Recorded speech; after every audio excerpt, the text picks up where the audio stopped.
യുവത്വത്തിൽ മുടി കൊഴിച്ചിൽ എല്ലാവരും നേരിടുന്ന ഒരു വെല്ലുവിളികളിലൊന്നാണല്ലോ. ഇതിനായിട്ട് മുടി കൊഴിച്ചിൽ നിർത്താനായി ഞാൻ ചെയ്ത ഡെയിലി റൊട്ടീൻ നിങ്ങൾക്ക് ഇന്ന് പരിചയപ്പെടുത്താം. അതിനായിട്ട് ഒരു ഓയിൽ നമ്മൾ തയ്യാറാക്കി എടുക്കേണ്ടതുണ്ട്. അത് നമ്മുടെ സ്കാൽപ്പിലും തലയോട്ടിയിലും കുളിക്കുന്നതിന് മുമ്പായിട്ട് നന്നായി തേച്ച് പിടിപ്പിച്ചാൽ മാത്രമാണ് മുടി കൊഴിച്ചിൽ എപ്പോഴും നിയന്ത്രിച്ച് നിർത്താൻ കഴിയുള്ളൂ. അതിനായിട്ട് ഞാൻ ചുവന്ന ചെമ്പരത്തിയാണ് പ്രിഫർ ചെയ്തിട്ടുള്ളത്. ചുവന്ന ചെമ്പരത്തി, പനിക്കൂർക്ക. ഈ പനിക്കൂർക്ക എന്ന് പറഞ്ഞു വെച്ചാൽ നമ്മുടെ തലയിലുള്ള തലയോട്ടിയിലെ ചിരങ്ങ് അങ്ങനത്തെ ഫംഗൽ ഇൻഫെക്ഷൻ എല്ലാം, താരൻ പോലെയുള്ള സംഭവങ്ങളൊക്കെ നിയന്ത്രിക്കാൻ പറ്റും. പിന്നെ മൈലാഞ്ചി ഇലയാണ് ഉപയോഗിച്ചിരിക്കുന്നത്. മൈലാഞ്ചി നമുക്ക് നല്ല കളറ്, നല്ല ഷൈനിങ് കളറ്, ഒരു ബ്രൗൺ കളർ കിട്ടാനൊക്കെ ആയിട്ട് അത് നല്ലതാണ് മെഹന്തി. പിന്നെ വന്നിട്ട് തുളസിയില പറഞ്ഞാൽ നമ്മുടെ തലയിൽ ഈര്, പേൻ അങ്ങനത്തെ ലൈസ് അതിൻ്റെയൊക്കെ ഇത് കൂടുതലാണെങ്കിൽ അതൊക്കെ നമുക്ക് ഇതാക്കാൻ പറ്റും. ഇതിൽ മെയിനായിട്ട് ഹൈബിസ്കസ്, ചുവന്ന ചെമ്പരത്തി ഇട്ട് കാച്ചിയെടുത്ത എണ്ണയാണ് നമ്മൾ ഉണ്ടാക്കാൻ പോകുന്നത്.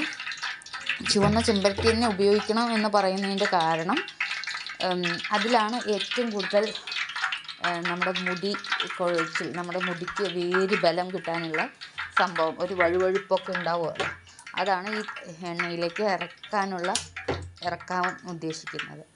അപ്പോൾ ഇതിനായിട്ട് ഞാൻ 4 ഗ്ലാസ് വെളിച്ചെണ്ണയാണ് എടുത്തിട്ടുള്ളത്. 4 ഗ്ലാസ് വെളിച്ചെണ്ണ എന്ന് പറയുന്നത് കുറുക്കിയെടുക്കുമ്പോൾ കുറച്ച് ഒരു 3 ഗ്ലാസ് എന്ന ഒരു ഇതിലേക്ക് 3 ഗ്ലാസ് എന്ന അളവിലേക്ക് ചുരുങ്ങുന്നതായിരിക്കും.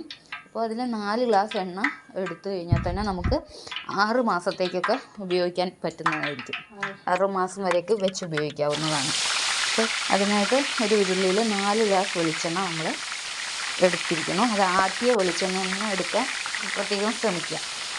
അപ്പോൾ നമ്മളിപ്പോൾ കണ്ട ചേരുവകളൊക്കെ ഒന്ന് മിക്സിയിൽ ജസ്റ്റ് ഒന്ന് ചതച്ചെടുത്തതിന് ശേഷം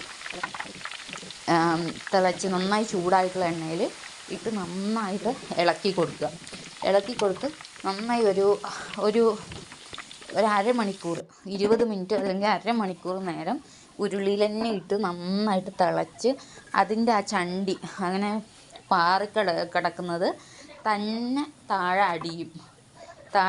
മേലെ വന്നിട്ട് ആ അടിയുന്നത് വരെ നമ്മൾ ഇടയ്ക്കിടയ്ക്ക് ഇങ്ങനെ ഇളക്കി കൊടുത്തുകൊണ്ടേ ഇരിക്കുക. അപ്പോൾ അതിലുള്ള സത്ത് മുഴുവൻ ഈ എണ്ണയിലേക്ക് ഇഴുകി ചേരുന്നതായിരിക്കും. അത് ആ ഒരു സൊല്യൂഷൻ നമുക്ക് കറക്റ്റായിട്ട് ഉണ്ടാക്കാൻ കഴിയുമെന്ന് വെച്ചാൽ കുളിക്കുന്നതിന് മണിക്കൂർ മുമ്പായിട്ട് നമ്മൾ തനിയെ താഴെ വന്ന് അടിയുന്നത് വരെ നമ്മൾ ഈ എണ്ണ ഉപയോഗിച്ചപ്പോൾ മുതൽ എൻ്റെ മുടി കൊഴിച്ചിൽ പൂർണ്ണമായും നിലച്ചു. ഇത് നിങ്ങൾക്കും ഉപകാരപ്രദമാകുമെങ്കിൽ തീർച്ചയായിട്ടും കമൻറ്റ് ചെയ്യുക, ഷെയർ ചെയ്യുക. നിങ്ങളുടെ ഫ്രണ്ട്സിനും കുടുംബാംഗങ്ങൾക്കും ഷെയർ ചെയ്ത് കൊടുക്കുക. അവരുടെയും ഇത്തരം ബുദ്ധിമുട്ടുകൾ ഇല്ലാതിരിക്കട്ടെ.